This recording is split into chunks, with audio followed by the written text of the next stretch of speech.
El día de hoy vamos a analizar del versículo 3, versículo 4 y versículo 5. Todavía tenemos algunas enseñanzas maravillosas, porque esta es una iglesia modelo a la que todos deberíamos aspirar a pertenecer. Una iglesia no perfecta, esas no existen, pero sí una iglesia modelo. ¿Y por qué la iglesia de Tesalónica es una iglesia modelo? Bueno, por las características que hemos estado revisando desde el versículo 2, desde el versículo 1, de hecho, versículo 1, 2, 3, 4, 5 y 6. Y estamos listos en esta tarde. Espero que prepares tu corazón, tu mente, para recibir la palabra de Dios. Vamos a orar.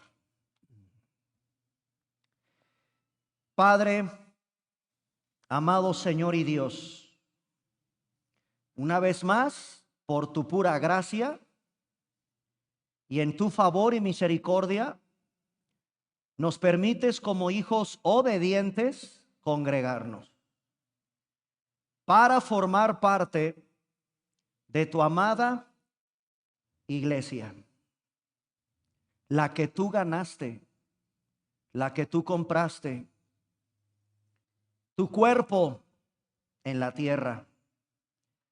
El día de hoy, Señor, como millones de hijos tuyos, nos congregamos aquí en nuestra ciudad, a donde el evangelio también llegó a ser predicado. Y es en estas tierras en donde hemos conocido la verdad, a donde hemos reconocido tu señorío y tu poder para nuestras vidas. Gracias te damos, Señor, por permitirnos un país con la libertad en que a través de los medios electrónicos podamos llevar tu palabra a tantas familias, no solo aquí de manera presencial, sino también cruzar los océanos y a otros continentes para que se escuche el mensaje glorioso del evangelio. Padre, qué privilegio es abrir las páginas de tu palabra. Háblanos, sensibilízanos y muéstranos las verdades maravillosas que hay en este libro inspirado, soplado por tu Santo Espíritu. Para nuestra vida, para nuestra exhortación, como Pablo también lo escribió a Timoteo. Toda la Escritura es inspirada por ti y es útil para enseñar, para corregir, para redarguir, para instruir en justicia, a fin de que cada uno de mis hermanos y yo nos parezcamos más a Cristo. Que sea esta una realidad esta mañana, esta tarde en nuestras vidas. Te lo pedimos en el nombre de Jesús. Así sea. Amén. Segunda carta de Pablo a la iglesia de Tesalónica. Pablo no está en Tesalónica, hermanos. Qué tristeza.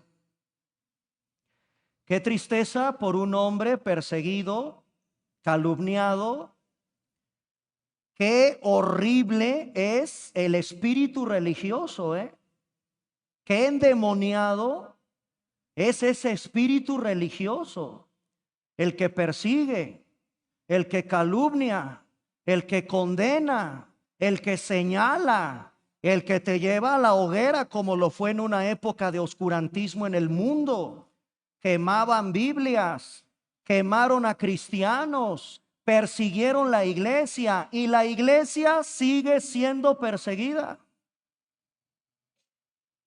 No somos de este mundo.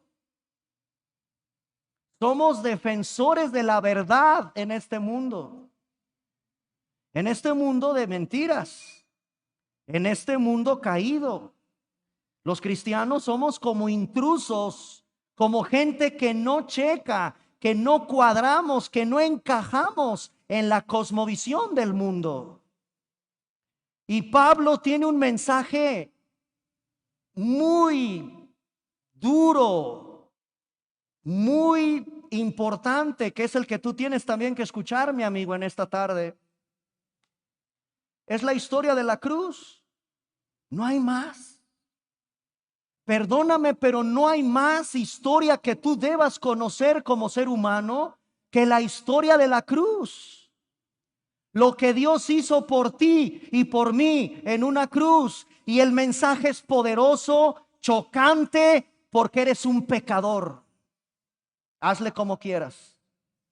No me digas que no has matado a nadie. No me digas que no has secuestrado a nadie. No, no me salgas con eso. Eres pecador. Y yo también. Y nacimos bajo el juicio y la ira de Dios. No importa si eres judío o gentil o budista o maometano o musulmán o guadalupano. Todos nacimos en el diagnóstico que Dios da, contaminados, sucios, en una naturaleza caída por el pecado. De ahí que el glorioso mensaje de la cruz es el único mensaje que tú tienes que escuchar con mucha atención por el destino eterno de tu alma. Pablo tiene un mensaje poderoso para su propio pueblo. Sí, hermanos, es ese pueblo, el pueblo de Israel, es el pueblo judío. Es esa nación que hoy está en el centro de la atención de todos los medios de comunicación. Hace unos días se está desatando una vez más la polémica de los intentos de una guerra entre el ejército de Israel y el ejército de los árabes, lo que está pasando en la Franja de Gaza. El ejército israelí puso en unos Vipers, en unos dispositivos que todos traían cargando explosivos para asesinar a los radicales de la Franja de Gaza, y se está armando ahorita, hermanos, un conflicto otra vez en esas tierras. ¿Sabías que la Biblia, señores sociólogos, antropólogos, historiadores, la Biblia es el único libro que explica el génesis, el origen de ese conflicto en el Medio Oriente? Y dale gracias a Dios que aquí en México no estamos en un conflicto similar. No estamos esperando allá afuera que un ataque terrorista, o no es posible creer que en tu celular estos grupos enemigos ya hayan sembrado en tu celular una bomba, hayan activado un explosivo. ¿Te imaginas vivir así? Eso se está viviendo ahorita en el Medio Oriente. Es un pueblo conflictivo, tal como las profecías de la Biblia lo anunciaron.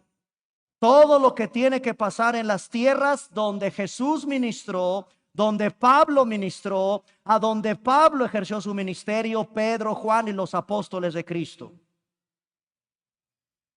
Sigue siendo un pueblo radical y difícil de llevar el evangelio a esas tierras. Como también en tu vida, no necesitas ser un radical judío, porque todavía en nosotros existe esa tendencia religiosa a rechazar la verdad. Nos es chocante el mensaje de la cruz. Porque es chocante que Dios te diga: eres un pecador que vas camino al infierno. Esa es la verdad, mi amigo. Esa es la verdad, iglesia. Y el apóstol Pablo, llamado por el Señor precisamente a predicar el evangelio, llegó a Tesalónica. Todo iba muy bien. Hubo un avance en la iglesia de esa región en el mundo, en Tesalónica.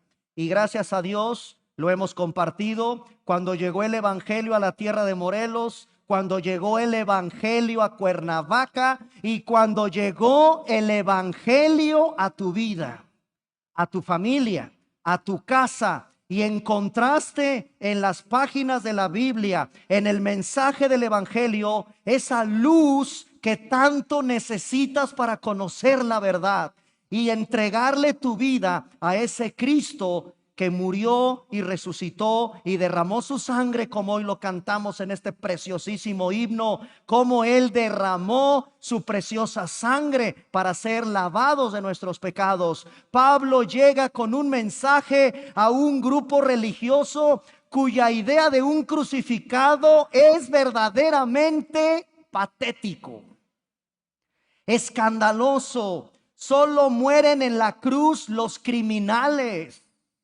los asesinos, los ladrones como Barrabás. Los dos ladrones junto a la cruz de Cristo, eso lo merecían. Robaron al imperio, asesinaron a mujeres, asesinaron a hombres. Miles de crucificados hubo en la época de Jesús. Ese mensaje es escandaloso para un pueblo judío que espera un Mesías triunfante, un Mesías conquistador, un Alejandro el Magno victorioso en guerra. No un pobre judío en una cruz, que por cierto estuvo despedazado, burlado en esa cruz. ¿Te imaginas el mensaje del evangelio en una sinagoga a donde los judíos no aceptan eso? Bueno, hermanos, la Biblia dice que el mensaje del evangelio tiene poder de Dios para salvación. Y la Biblia dice que Dios usó a propósito el mensaje de la cruz como poder de Dios para salvación. Es exactamente lo contrario a la idea ridícula de la soberbia religiosa humana. Dios a propósito lo hizo. La humillación de Cristo en el Calvario. Eso es impresionante. Eso es hermoso, como Dios te salvó. Pablo llega con ese mensaje, pero lo persiguen. Tiene que salir de ahí. Huyendo. Pasa a Berea, una tierra cercana a la tierra de Tesalónica, y en Berea sigue predicando. Y en su recorrido hacia Corinto, es decir, hacia Grecia, Pablo sigue predicando. Este hombre no queda callado porque sabe la importancia, como tú, espero que sepas la importancia que tiene, que no te debes de quedar calladote ante el mensaje del evangelio. Pablo predica, Pablo enseña, ese era su llamado, esa era su gran encomienda que el Señor mismo le encargó. Pasan 6 meses después de una primera carta que ya estudié con ustedes. Más de 6 meses pasaron cuando Pablo nuevamente quiere escribirle a la iglesia que tuvo que abandonar y que tuvo que dejar, porque Pablo ahora está experimentando el espíritu religioso de persecución y lo quieren matar. Pero hay persecución ahí. La persecución y el odio sigue en la región de Tesalónica. Y el tema de esta tarde es llevarlos a ese ambiente de persecución, porque cualquier cristiano hecho de chicle abandona la fe. Sí, hermanos, yo conozco hermanos en Cristo que ante poquito tiran la toalla.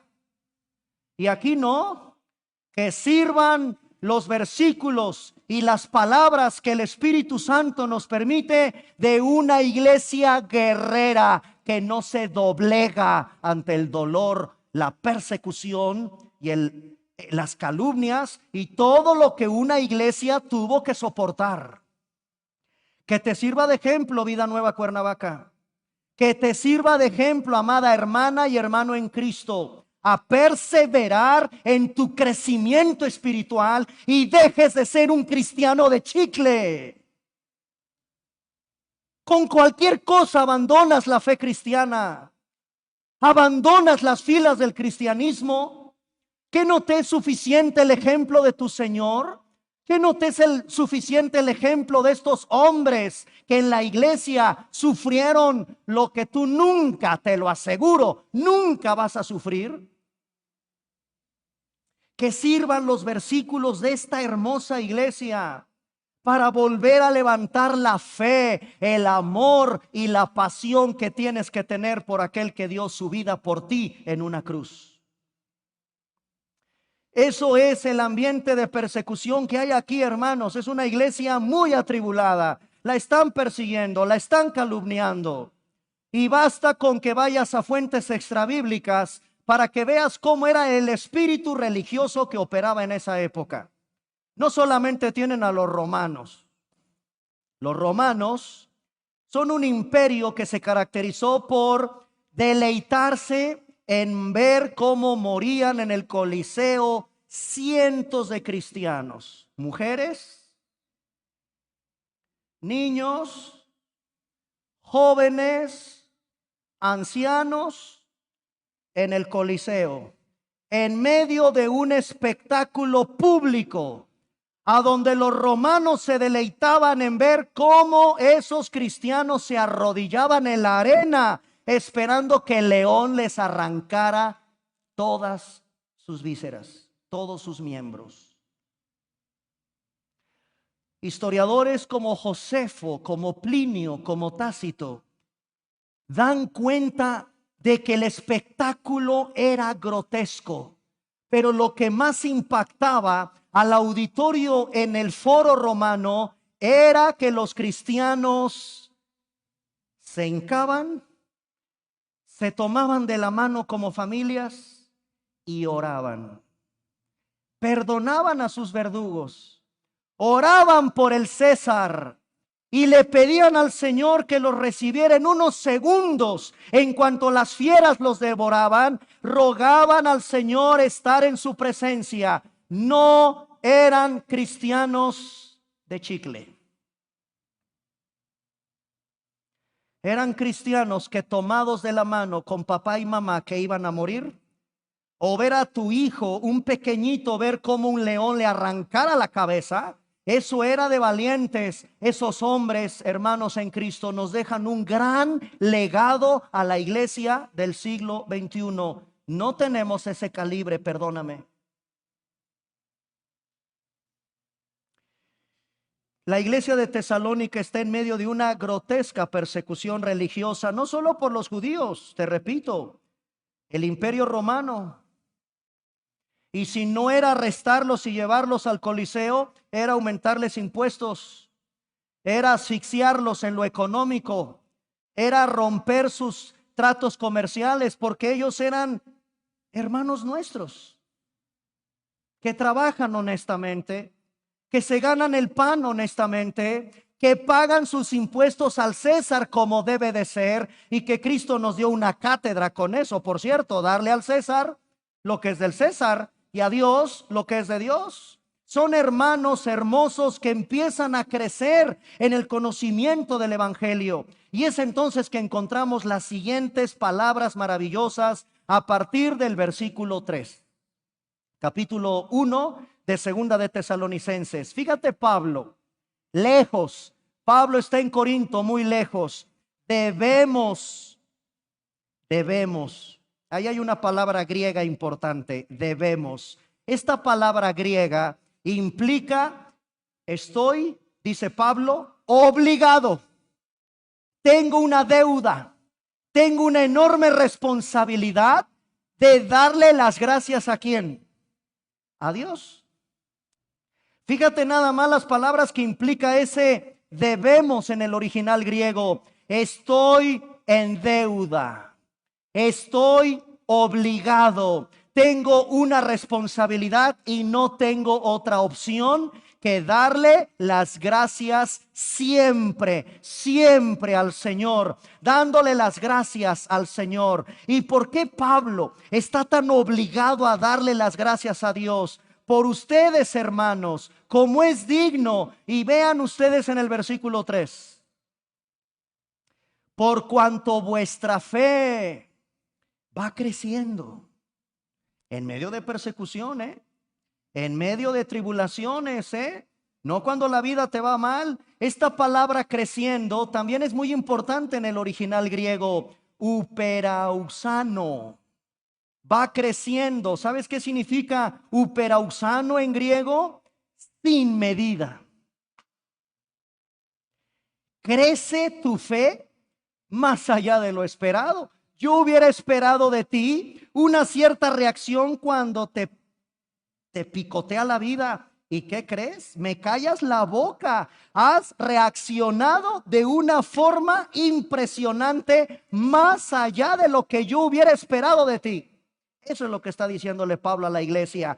Es increíble, amados hermanos, cómo me siento yo delante de Dios obligado a darle las gracias al Señor, porque uperausano, la fe de ustedes es una fe que crece y crece y crece a pesar de que te está yendo como en feria. A pesar de la tribulación. Y sé, iglesia, que estás sufriendo. Estás verdaderamente sufriendo por causa de Cristo. Pero me has dado una gran lección. Uperausano, está creciendo tu fe más allá de lo que yo hubiera esperado. Hermanos, está creciendo la fe de una iglesia a pesar de lo que están sufriendo, de lo que están siendo perseguidos. Hermanos en Cristo, vamos a recordar a un hombre en la Biblia que sufrió mucho, aparte de Cristo, porque yo creo, y ustedes coinciden conmigo, ¿quién es el que más ha sufrido? Y bueno, y yo creo que hay alguien antes que Job, Cristo. Y en segundo lugar, sí, te la compro, Job. Vamos a Job.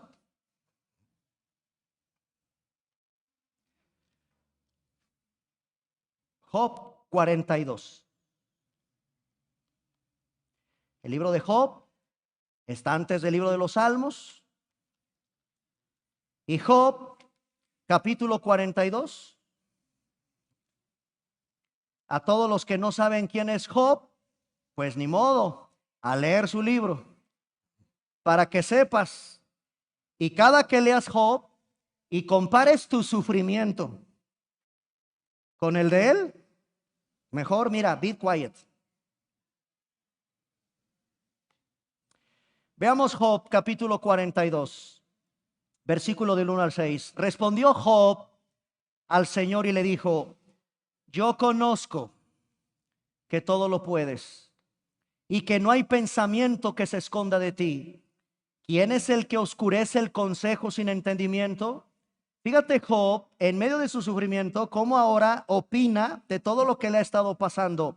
Yo hablaba lo que no entendía, cosas demasiado maravillosas para mí. Oye Job, ¿perdiste tu familia? ¿Perdiste tu dinero? ¿Perdiste trabajo? Sí, nos dice Job, yo hablaba cosas que no entendía. Hermanos, eso es la fe que crece en medio del terrible sufrimiento. Yo ahora hablaba cosas que no entendía, cosas demasiado, y ya vieron que dice, no cosas horribles, horripilantes, mataron a mis hijos, me quedé sin empleo y estoy lleno de llagas. No, dice Job, cosas demasiado maravillosas. Está lleno de llagas, cosas demasiado maravillosas para mí. Claro que yo no comprendía. Oye, le dice Job al Señor, te ruego y hablaré, te preguntaré y tú me enseñarás. Y fíjate hasta dónde la fe de este hombre creció. De oídas te había oído. Ah, sí, yo ya había oído de Dios. Muy lejano. Dios es muy lejano para muchos de ustedes. Jesús, Cristo, es algo muy lejano para muchos de los que me están oyendo. De oídas, sí, eso de ir a la iglesia, eso de ir a la religión, eso de ir a la Biblia. De oídas te había oído, pero cuando viene el verdadero sufrimiento y ese sufrimiento provoca que ahora sí, mis ojos te ven. Ahora mis ojos te ven. Versículo 6, qué impresionante. Me aborrezco, me arrepiento en polvo y ceniza. Ay, hermanos, este hombre es de otro calibre. Con razón, en el libro del profeta Ezequiel, Dios le dice al profeta, si en la tierra estuviera Job, Noé y Daniel, no destruiría la tierra por amor a ellos. Solo ellos se salvarían. ¿Qué ve Dios en Job? ¿Qué ve Dios en Daniel? ¿Qué es lo que ve Dios en Noé? Lo que se supone que tienes que ser tú también como una hija y como un hijo de Dios. ¿Te imaginas que el Señor haya dicho eso de estos tres hombres extraordinarios de la Escritura? Y en la tierra estuvieran Job, Daniel y Noé. No, solo ellos salvarían. A todos los demás los destruyó. Ni sus hijos, lo dice el Señor al profeta Ezequiel, ni siquiera sus hijos. Hermanos, imitemos la fe de estos hombres que en medio de su sufrimiento aumentó su confianza en el Señor. Se aferraron al Señor y confiaron plenamente en Él. Esa es la fe que crece. Es la fe de un hombre como Job, que en vez de caer como su esposa, y aguas con esas actitudes, mejor me maldigo y maldita sea la hora y maldito esto, y empiezas a refunfuñar y a rezongar y maldita vida y maldito esto y por qué me pasó esto y maldita sea si no hubiera sido por ese hombre, si no hubiera sido por ese hijo, si no hubiera sido por ese marido, y ahí empiezas a rezongar igualita que la esposa de Job. Mejor maldice a Dios y ya muérete. No. Un cristiano no tiene esas actitudes. Esto es una iglesia en Tesalónica de ejemplo, junto con Job, junto con Pablo y el más grande de todos, pues nuestro amado Salvador. ¿Acaso Cristo se rajó llevando la cruz? ¿Acaso ya se te olvidaron que una de las palabras más impresionantes de toda la historia pronunciadas es tetelestai en arameo? Consumado es. Si sabes lo que significa eso en la cruz, consumado es. Eso significa: yo llego a la meta, a pesar del dolor, a pesar del sufrimiento. Padre, he cumplido la carrera, he llegado a la meta, con todo y mi sufrimiento, he consumado tu plan. Ese debe de ser el lenguaje de un cristiano agonizando en una cama. Ese debe de ser el lenguaje de un verdadero hijo de Dios. He llegado, Señor, con todo y el sufrimiento que he pasado, porque sí, claro, querido, ¿quién te dijo que aquí todo iba a ser miel sobre hojuelas? Cristo lo dijo en Juan 17, en el mundo tendréis ¿qué? Y entonces, ¿por qué te espantas? ¿Por qué rezongas de todo lo que estás afligiendo? Qué dura es la vida, ¿verdad? Qué injustos somos. Qué crueles somos. Cristo te lo avisó. En el mundo, amada hija, amado hijo, en el mundo tendrás aflicción. ¿Cuándo se va a acabar esa aflicción? Cuando Él regrese. Ya no habrá más lloro, ni más lamento, ni más dolor. ¿Cuándo? Hasta que Él regrese. Y por cierto, el planeta Tierra también está llorando. ¿Sabían eso? La Biblia dice en Romanos: la tierra gime esperando la manifestación de nosotros, los hijos de Dios. La tierra ya no aguanta. Vean cómo está el mundo, cada día peor. La misma naturaleza del planeta gime esperando que Dios restablezca todo y a nosotros, sus hijos, nos ponga en esta nueva era del estado eterno, donde ya no habrá más lloro, ya no habrá más llanto, ni más dolor. Dios enjugará cada lágrima de los ojos de sus hijos. Pero mientras, pues ni modo. Si el Señor te pide que vivas, como dice el Salmo 90, 80 o 70 años, vas a tener aflicciones en este mundo. Y después, adiós, mundo cruel. Pero mientras, acompáñenme a orar Romanos capítulo 8. Romanos capítulo 8. Versículo del 35 al 39.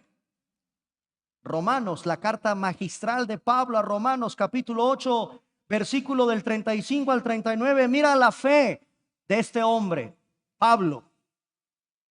¿Quién nos separará del amor de Cristo? Pregunta, ¿quién? Contesta Pablo, ¿tribulación? ¿O angustia? ¿O qué les parece la persecución? ¿Y qué te parece si empiezas a tener hambre? Ah, caray, el hambre es canija. Espero nunca experimentes el hambre, pero es canija. Hace algunos años, en los Andes, un grupo de jóvenes tuvieron que comerse entre ellos por causa del hambre, en un accidente que hubo en los Andes. Apenas hasta hubo una película, porque el hambre es canija. Antropofagia fue lo que practicaron esos jóvenes, eran deportistas, que en un accidente cayeron ahí en los Andes y tuvieron que comerse los cadáveres de sus amigos. El hambre es canija. Bueno, Pablo aquí nos lleva al extremo. ¿El hambre podrá separarnos del amor de Cristo? ¿La desnudez? ¿El peligro? ¿La espada? Como está escrito, por causa de ti, Señor, somos muertos todo el tiempo. Somos contados como ovejas de matadero. Ahora, fíjate la perspectiva de un hombre de fe. Antes en todas estas cosas, somos más que vencedores por medio de aquel que nos amó. Por lo cual, ahora fíjate la fe de este hombre, versículo 38. Estoy seguro de que aunque me maten o muera, ni la vida, ni los ángeles, y ya se mete con las huestes espirituales, principados, potestades, ni lo que estoy viviendo en el presente, ni lo que voy a vivir mañana en el porvenir. No me importa lo alto, no me importa lo profundo, no me importa ninguna otra cosa creada. No podrá nada ni nadie separarme del amor de Dios que es en Cristo Jesús, Señor nuestro. Qué cosa tan impresionante de un hombre que tiene una fe así. Y también está perseguido. Y también lo azotaron. Y también le fue como en feria en la vida. Perdónenme, pero este no es el lenguaje de los cristianos del siglo XXI. Tristemente. Aún el sufrimiento más severo puede destruir la fe auténtica. Cuidado. La fe que encontramos en la iglesia, regresamos a segunda de Tesalonicenses, es creciente a pesar de la persecución y afirma la iglesia de Tesalónica su verdadera conversión. La fe crece. Por eso Pablo les escribe: ¿cómo no estoy obligado a darle gracias al Señor de que ustedes me están impactando con algo que yo no esperaba? En medio de su tribulación, la fe de ustedes va creciendo. Pero no solo Pablo, y ahora voy a otro punto importantísimo que da evidencia de un verdadero cristiano. No solo esa fe va creciendo, también el amor. El amor en medio de persecución, el amor en medio del dolor, en medio de la tribulación. Sí, hermanos, lo que pasa es que el amor bíblico no es el amor que tú crees. El amor que tú crees es un sentimentalismo. El amor que nosotros creemos es muy difuso, es muy emocional. Me tratas bien, te trato bien. Me hablas bien, yo te hablo bien. Tócame mis cosas y yo reacciono. No, papacito, eso no es amor. Eso no es amor. El amor bíblico, el amor de esta iglesia, es un amor en el contexto del servicio, que está presto y es el servicio que das sacrificialmente. Si no duele, si no te cuesta, no es amor. Es sentimentalismos, son emocionalismos, nada más. Hermanos en Cristo, aprendamos el amor de esta iglesia, véanlo, y el amor de todos, y cada uno de ustedes abunda también con los que te caen gordos. Entiéndelo.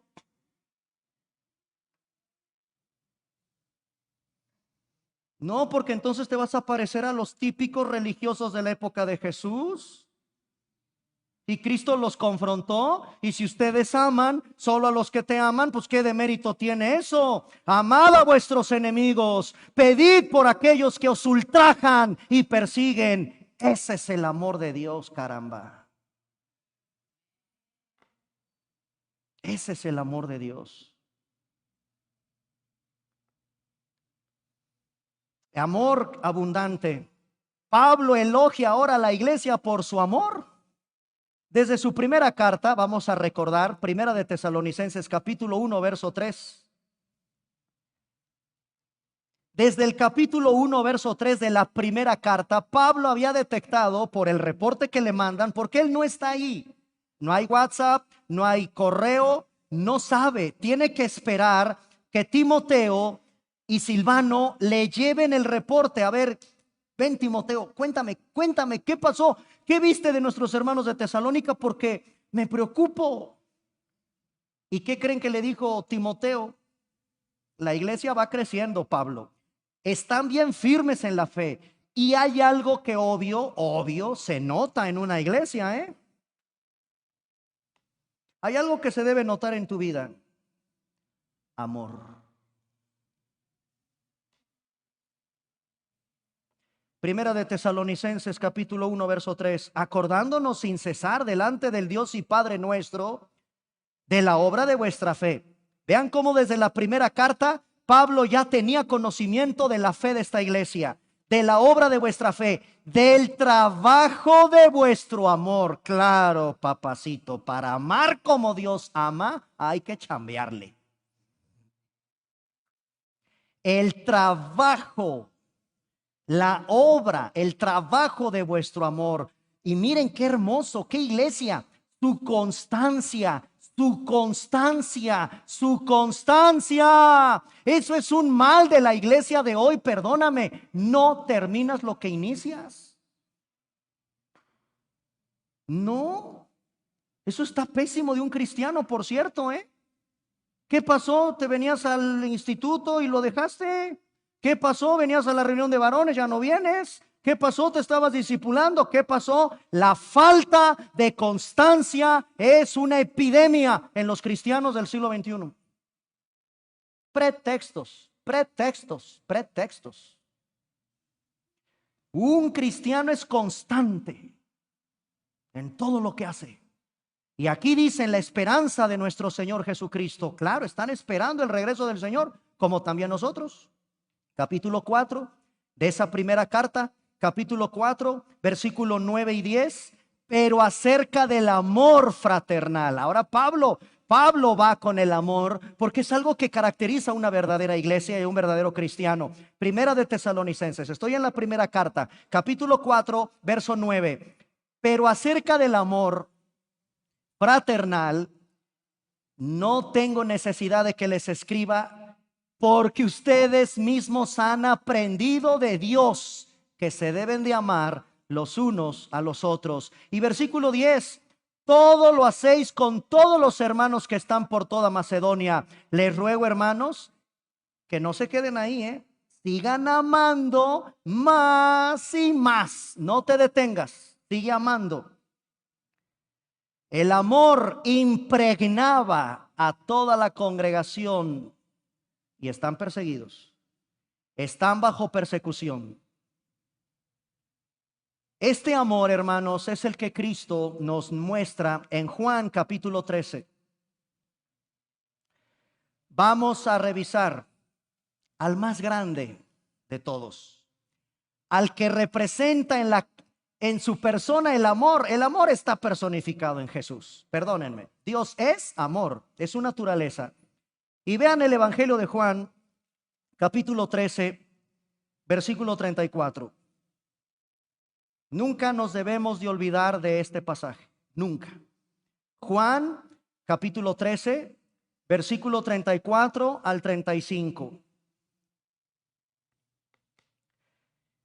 Te dices cristiano, ¿verdad? ¿Amas a Jesús? Ok, entonces preparemos los cinturones porque mira lo que viene. Un mandamiento nuevo te doy, que os améis unos a otros. ¿Cómo, Señor? ¿Cómo debo de amar a mi hermana y a mi hermano? Como yo te he amado a ti. ¿Ya viste el estándar que nos pone el Señor? Que os améis los unos a los otros. ¿Cómo debo de amar, Señor? Como yo te he amado. Así también os améis unos a otros. Versículo 35. Esto no debe olvidarlo ningún verdadero hijo de Dios. En esto conocerán todos que son mis discípulos, si tuvieran amor los unos con los otros. Romanos capítulo 5, verso 5. Eso lo dice el más grande de todos, Jesucristo. Ahora ve Pablo en Romanos capítulo 5, versículo 5. Ay, Señor, me cuesta tanto trabajo amar. Es que es muy difícil. ¿Ah, sí? Entonces no has leído Romanos 5:5. Porque Romanos 5:5 dice que si tú eres cristiano y tienes al Espíritu Santo, mira Romanos 5:5. La esperanza no avergüenza. Porque el amor de ¿quién? Ha sido derramado en mi corazón, en nuestros corazones, claro, por el Espíritu Santo que te fue dado. No hay más. ¿Eres cristiano? Estás permeado de amor. Romanos 5:5. El amor de Dios ha sido derramado en tu vida, en tu corazón, por el Espíritu Santo que te fue dado. Y claro, preguntémosle ahora al apóstol del amor. Primera de Juan, capítulo 2, versículo 10. Primera de Juan, primera carta de Juan, capítulo 2, versículo 10. Apóstol conocido Juan, el apóstol del amor. El que ama a su hermano permanece en la luz, y en él no hay tropiezo. Hermanos, en conclusión, hay dos elementos esenciales en un verdadero cristiano redimido. Dos elementos esenciales de una naturaleza redimida. ¿Se entiende qué significa estar bajo una naturaleza redimida? Eso solo es un cristiano. Los que no están en Cristo no tienen esa naturaleza. No. Los que no son cristianos, esto no lo entienden. ¿Cómo que amar? ¿Y qué es amar? ¿Y cómo que la fe va creciendo en medio? Eso no lo entiende un no cristiano. Los que estamos en Cristo tenemos dos elementos esenciales: el amor y la fe. El amor y la fe. No lo digo yo, lo dice la Biblia. Segunda de Corintios, capítulo 8, versículo 7. Vamos a Segunda de Corintios, capítulo 8, versículo 7. Segunda de Corintios 8:7. Por tanto, como en todo abundáis en fe, en palabra, en ciencia, en toda solicitud, y en vuestro amor para con nosotros abunda también en esta gracia. Características, estas son marcas de un hijo de Dios. Revisa tu vida en esta tarde, que el Señor te confronte. Ah, caray, yo ni fe tengo. ¿En dónde? ¿En qué crees? ¿Cuál es tu cosmovisión de la vida? Pregúntate en esta tarde, ¿y tu amor? Primero por Dios, ¿dónde está? ¿Reflejas amor hacia las personas que te rodean o ya te me estás volviendo medio amargadón? ya no, a ti te vale gorro los demás, eres tú y solo tú y siempre tú y los demás me vale. No, no, un cristiano no tiene eso. Abundas en amor para con los demás, con tu prójimo, amas al Señor por sobre todas las cosas. Efesios, otra porción de la escritura está en Efesios capítulo 6, versículo 23. Efesios 6:23, vean estos dos elementos esenciales en todo cristiano. Efesios capítulo 6, versículo 23, paz sea a los hermanos y amor con fe. ¿Ya lo vieron? Ahí está. Amor con fe de Dios Padre y del Señor Jesucristo. Paz sea a los hermanos, pero también ¿qué cosa hay en los hermanos? Amor con fe y amor con fe. Oigan, hermanos, yo quisiera pertenecer a una iglesia así. Y eso se va a lograr no nada más del pastor. Todos ustedes y yo somos responsables ante el Señor de amarnos, perdonarnos y que nuestra fe, mutuamente animarnos a que nuestra fe siga creciendo. Regresamos a segunda de Tesalonicenses para ir terminando, capítulo 1, verso 4.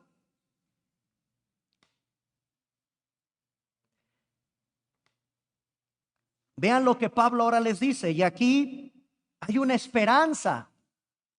Y por esa esperanza perseveras, no claudicas, perseveras. Segunda de Tesalonicenses 1:4. Tanto le doy tantas gracias al Señor. Estoy endeudado con el Señor por dar gracias de una fe que no me la creo, dice Pablo, me callaron la boca. Su fe es más de lo que yo esperaba. Y no solamente tienen fe, tienen un amor, iglesia de Tesalónica, tienen amor de todos con todos y eso abunda. Tanto, versículo 4, tanto que nosotros mismos nos gloriamos de ustedes en las iglesias de Dios porque son pacientes. Y la fe en todas vuestras persecuciones y tribulaciones lo están soportando. Pregunta, ¿qué necesidad? ¿Por qué Pablo dice que tienen tanta paciencia? Tienen una fe tremenda y están, ahí lo vean, véanlo ahí, hermanos, el contexto, están perseguidos y están atribulados. Hermanos en Cristo, perdónenme, pero todos en la vida hemos experimentado un poquito de esa tribulación y persecución en nuestra vida. ¿Y cuántos cristianos de chicle hay? Y aquí veo una iglesia que Pablo está elogiando, que tienen paciencia, tienen esperanza. Es una iglesia que está en una esperanza que va aumentando. Estaban firmes en medio de la persecución. ¿Cómo bendice a Pablo recibir el reporte de una iglesia con ese crecimiento espiritual? A donde a pesar de los problemas es una iglesia que va creciendo. Por eso se siente gozoso con los creyentes de Tesalónica. La palabra en el versículo 4, paciencia, es una palabra griega muy interesante, upomoné. Upomoné. ¿Y sabes qué significa upomoné en la Biblia? Esa paciencia soporta bajo presión. Soportas bajo presión. Te aviso, la única manera en que saques paciencia es estar bajo presión. Imagínate una tina con agua, un balón de fútbol en la tina de agua. Ponlo en la tina de agua. ¿Qué va a pasar con el balón? Flota. Upomoné, métele presión a ese balón. Sumérgemelo en el fondo de la tina y el balón va a querer salir a la superficie. No, papacito. Upomoné. Soportas la presión. Y el balón no sale. Porque Dios trabaja bajo presión para que saque lo precioso, lo hermoso, la característica inequívoca de un hijo de Dios: paciencia. Paciencia. Esto se va a acabar algún día. Paciencia. Algún día el Señor va a regresar. Paciencia. Sigue orando. Sigue perseverando.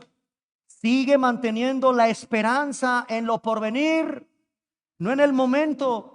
No hay otra manera de experimentar la paciencia a menos que, como el baloncito en la tina, estés bajo presión. Sopórtalo, permanece aún bajo la dificultad, pero te pido por favor que lo hagas con alegría. Con alegría. Eso es lo que detectó Pablo en esta iglesia. Fidelidad. Finalmente vamos al versículo 5. Aunque lo voy a retomar después, pero vean el versículo 5. Esto es demostración del justo juicio de Dios, para que seáis tenidos por dignos del reino de Dios, por el cual asimismo padecéis. Hermanos, esta iglesia recién fundada tiene una perspectiva teocéntrica. Miren lo que dice Pablo ahí de profundo en lo que debe de ser una iglesia teocéntrica. ¿Qué significa eso? Que la iglesia, el centro de la iglesia, no es el hombre, no es el pastor. El centro de la iglesia, lo que hace que todo funcione alrededor de la iglesia, es el Señor. Y todo lo que se haga en la iglesia es para la gloria del Señor y por causa del reino del Señor, por causa del reino de Dios. Esta iglesia tiene una perspectiva muy teocéntrica y es la perspectiva de toda verdadera iglesia. Esto es todo lo que estoy atravesando, los problemas, las persecuciones. Todos seremos tenidos por dignos si soportamos en esta corta vida persecuciones, tribulaciones, problemas. Seremos hallados dignos de ese reino. Solo hay 2 reinos. No hay 3 reinos, no hay 4. Solo la guerra que se libra en este mundo es por 2 reinos. O estás en el reino de las tinieblas camino al infierno, o es el reino de la luz y el reino de Dios.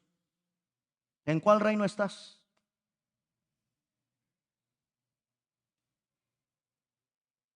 No hay más, ¿eh? El reino de las tinieblas, el reino de Satanás, el reino de la condenación, a donde Cristo lo dijo, muchos van por ahí. Y el otro es el reino de Dios. Las almas son por la guerra de 2 reinos. El reino del Señor, el reino de Dios o el reino de las tinieblas. ¿Sabes que esta iglesia entendía Mateo 6:33? Y con este versículo termino. Mateo 6:33, acompáñenme por favor. Mateo 6:33. Tenían muy claro, a pesar de ser una iglesia muy nueva, tenían muy claro Mateo 6:33, lo que Cristo había dicho. ¿Y qué dijo el Señor en Mateo 6:33? Este versículo los cristianos se lo saben de memoria. ¿Verdad que sí? Amén.